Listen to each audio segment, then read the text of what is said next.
Զինված ուժերում հոգևոր ծառայողների գործունեությունը դադարեցնելը մի քանի նպատակ ունի։ Հոգևորականներից տերպսակ եւ վանանդ քահանաներն ընդգծում են, հակաեկեղեցական արշավի շարունակությունն է արդեն բանակում։ Միգուցե նոր հոգևոր առաջնորդ նշանակվի իրենց կողմից եւ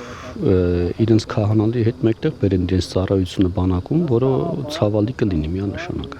Սա կնշանակի, որ քաղաքականացնում են բանակը, ասում է Տեր Վանանդը։ Հիշեցնում է, մինչ լուծարումը փորձել են ճնշել գնդերեցներին, ներքաշել մայրաթորի դեմ տարվող արշավի մեջ։ Երբ դա չի ստացվել, պարզապես դադարեցրել են նրանց գործունեությունը։ Հոգևորականներն ազգային գաղափարախոսություն կրող ու տարածող են բանակում, նշում է Հակոբ Բադալյանը։ Պաշտպանության նախարարի որոշումը նաև այդ գաղափարի տարածման դեմ է, ընդգծում է քաղաքագետը։